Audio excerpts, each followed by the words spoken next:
they tried to hope it go away, but because of these people, because of people like Katie Halper, because of people like Nathan Jarrett, people ostensibly on the left, for that reason, they have refused to talk about the story, because the only reason, like, the New York Times could have had this story. Like, I'm pretty sure that Tari, like, if you went to Time's Up, you don't think people like Megan Twohey and Jodie Cantor and people like Ronan Farrow, like the people who have been breaking all these Me Too movement stories, like, you think they really would not have been able to find something about, like, and really able to dig into this? No, I think really what's going on here is the implicit admission here is, number one, is that we have a lack of respect for people who are not in the mainstream media. We think they're lesser journalists than us for no apparent reason, even though they did reach out the story. But it also, if we acknowledge them, if we acknowledge the fact that, these corroborating witnesses, they talk to people, Tari talked to people, we have to acknowledge who these people were, and we have to acknowledge that they talked about the story before us. Because I think you really just cannot make the case. You cannot make the case that Joe Biden, or you can't make the case that, like, the New York Times could not have reported the story if it wanted to. It was, they could easily have reported, but they just did not want to. They could have done it. They could have done it very easily. But they would much rather not talk about it. So we have Nicholas Walsh here. JB is innocent until proven guilty. It's a little comment in Joe Biden. That's the take there from him. And obviously you say yes, he is. But in a case like this, it's going to be very, very hard to actually miraculously get, like, some conclusive proof of evidence. It happened a long time ago, 27 years ago, as Joe Biden repeatedly has mentioned. It's very, very hard to get an actual conclusive record or proof or video of this happening. So you can't conclusively prove anything. I think it's just what you have to do is analyze the evidence. If there is enough proof, is there enough corroborating not witnesses, but people she told after the fact of it, which I do say there is quite a lot. And that is probably going to be something that helps her, and it helps a lot of people make the decision. And it's going to be a decision that you have to make. It's going to be one that's probably done based on a lot of your kind of like political beliefs. There's going to be a lot of people who will be looking at this story extra hard because it benefits them politically, and there's going to be a lot of people who want to ignore it because it makes them feel better because, of course, you have Trump on the other side, so you're going to want to be like, even though you're still quite discomforted by the allegations, you're going to probably want to be tempted a little bit, especially if you're a guy and you want to see Joe Biden win. You are probably going to be tempted to not talk about this allegation maybe as much as you should, because of the fact that I think if you want to see Joe Biden win, you're kind of in a position that maybe if you do think these allegations are discomforting, it can be very tough because you don't know what to do. Like, the Democratic Party, through its actions, has left you, I think, with a lot of kind of hopelessness, a lot of madness. I know people who are in that very same position right now. Like, they want to believe it, but they just feel so overwhelmed and kind of trapped in their situation, because if we don't have Joe Biden, then who else do we have? We have Trump. Like, that's kind of the only situation here. And I think for a lot of Democratic Party loyalists who are otherwise good people and probably would be and are very uncomfortable with these allegations, it could be very, very tough to deal with. So yeah, and yeah, I do want to play a little bit more of Joe Biden here. And I must say, though, during the interview, Mika did look very, very uncomfortable. Biden kind of looking a little bit more natural, even though his answers were quite short and abbreviated. But yeah, so that is kind of the big thing. I do want to play now. Let's get right back into what Biden is saying here. They'll give you more reaction from the Tari part of the interview, which is now over. change the trajectory so that when this finally does get under control, you still have everything from those barbershops to those hardware stores to those small drugstores. They're able to be open. But when they're gone, they're going to be gone. So, Mr. Vice President, you made a comment last night in an interview with Bob Costa of the Washington Post where you said, I view myself as a transition candidate making way for the Mayor Petes of the world to come into my administration. Some people read that is as very you saying you were sort of a placeholder and that, don't worry, I'm going to open the door to this more progressive movement, perhaps led by Bernie Sanders and Elizabeth Warren. That's not how anyone read it. And others. What did you mean when you called yourself a transition candidate? It doesn't have to do with philosophy. It has to do with we have not given the bench, the younger people in the party, the opportunity to have the focus and be in focus for the rest of the country. There's an incredible group of talented, newer, younger people. I ran this time because I think the issues that are before us happen to be in my wheelhouse. I said from the beginning, we're going to inherit a divided country as well as a world in disarray. They're the two things I've worked on in my whole life. I've been able to get things done in the United States Senate and as vice president with the other party without making them the enemy and get things done unless we can reach. Yeah, and I think that kind of speaks to kind of the fundamental vision of like the way Joe Biden kind of views politics, and I think it's a big problem. It's going to lead to a lot of crappy stuff happening, and really nothing.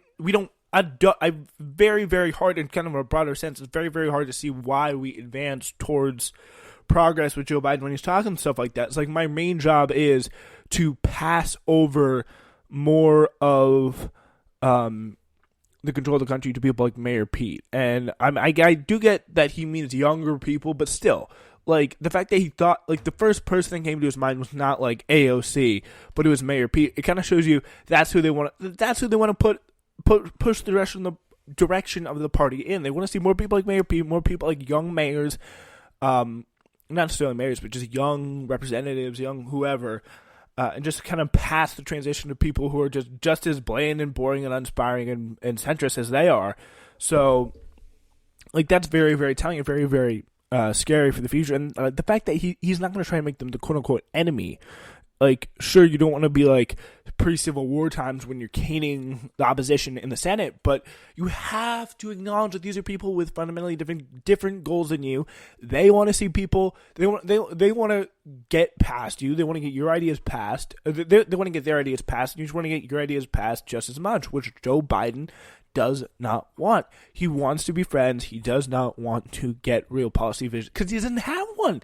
He does not have a real policy view. He does not have a real policy position, and it's just so clear. It's so evident that we see that. I think the biggest flaw that people are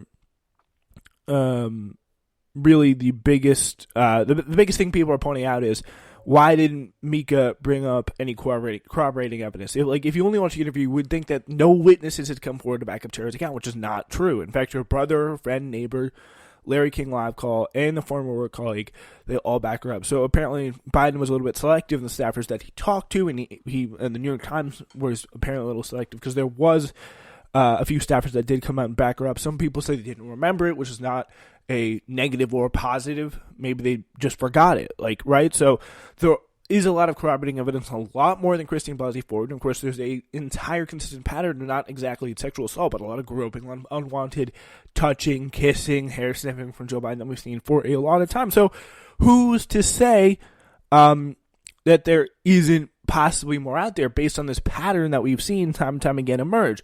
Also, why would they want to come out when this is the response they're getting? Like, we've seen just a real uphill road to hoe, and I would not want to be part of Tara Reid's Twitter.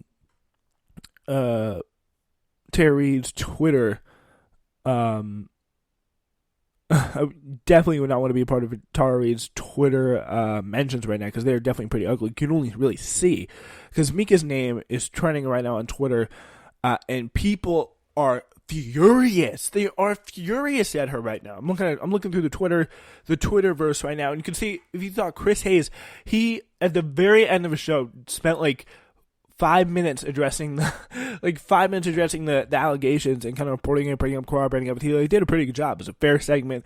And Fire Chris Hayes was trending for like the next 18 hours. It was ridiculous. People are furious. People are like, Mika, give it a effing rest already. Get rid of Trump. Getting rid of Trump is priority in every woman and man I know right now. Well, actually, maybe there's some men and women you don't know that care about Tara Reid and care about the fact that she may have gotten sexually assaulted. So, yeah, people are furious, typing in all caps. It is ridiculous here. Yeah, so Mika, some people are saying Mika did a good job in the interview despite her personal affinity for Biden. She pressed him several times on both the Believe Women Standard and the UDA records. She should have brought up, however, all the other people who say Reid told them about the incident. So that's pretty much what I'd say.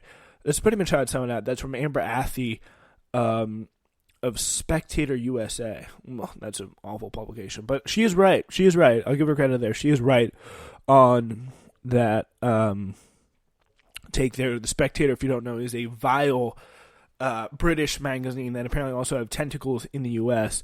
Here's another one. Diane Reid, quote, Mika Brzezinski, 3 exclamation points, is such a bitch. Why didn't she and her husband Joe do this to Trump? Trump, 25 women. Trump admit to grabbing PUSSY, pussy, whatever. Tara Reid, why now? Go to hell, Mika. I'd rather take Joe than 4 more years of liar Trump. Yeah, and I think the other thing that she did, that not only is just obviously just absolutely insane stuff here from these people. Like, they're like, you thought that MAGA people were bad.